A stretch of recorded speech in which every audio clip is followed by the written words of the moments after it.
Ya, kasus Ariel misalnya itu sebuah jurisprudensi yang bisa diacu oleh penyidik Polri di dalam menerapkan undang-undang pornografi terhadap peristiwa ini.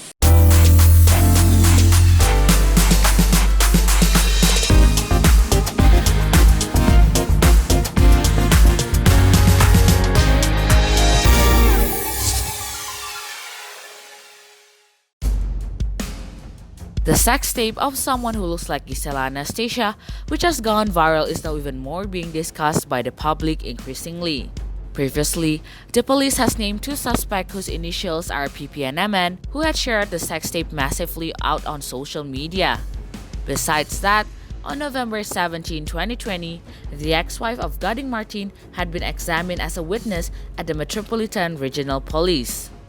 The truth regarding the sex tape of someone who looks like Giselle is still leaving a variety of questions.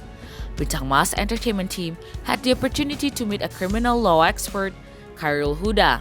Yes, there is no need to doubt Khairul's career in the criminal law. In 2010, he was trusted as the expert witness in the case of sex tape of Ariel Noah. Khairul himself openly talked about legal issues up to the process that must be carried out by the police. Ya, kasus Ariel misalnya itu sebuah jurisprudensi yang bisa diacu oleh penyidik Polri di dalam menerapkan undang-undang pornografi terhadap peristiwa ini. Yang pertama yang harus diperjelas adalah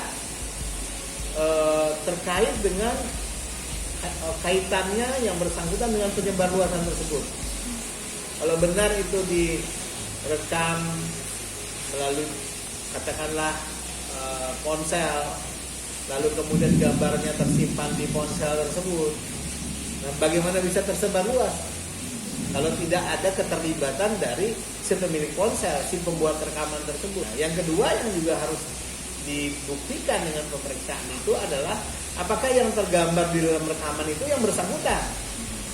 Karena di media sosial kan yang bersangkutan menyangka. Tentu penyidik Polri punya alat pembuktian untuk membuktikan bahwa itu memang yang bersangkutan atau pihak lain kan gitu.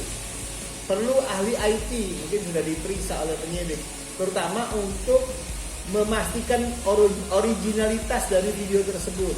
Itu video original atau fake atau palsu. Sekarang kan ada aplikasi di mana orang yang berbuat lalu wajahnya bisa diganti dengan orang lain. Itu perlu diperiksa oleh ahli IT. Moreover, the youngest winner of a doctorate in criminal law in Indonesia also revealed that the sex tape of someone who looks like Giselle was made consciously. Khairul also explained that the threat of punishment for anyone involved in the case of the sex tape. Pasti dong, kalau enggak bagaimana orang berekspresi dong. Jadi bukan hidden kamera ya. Nah, seperti saudara merekam saya pada hari ini kan dengan penuh kesengajaan. Sengaja itu definisinya dalam hukum sadar, dengan penuh kesadaran, paling tidak dengan penuh pengetahuannya, dengan sepengetahuannya. Jadi dia tidak yang berkehendak langsung membuat video tersebut, tapi dia menyadari atau mengetahui bahwa dia sedang direkam. Kalau memang benar dia yang merekam dan juga dia modelnya, dan kemudian terkait dengan penyebarluasannya ikut juga terlibat, maka ketentuan pidana yang bisa diterapkan lebih dari 1 dan karenanya ancamannya bisa lebih berat.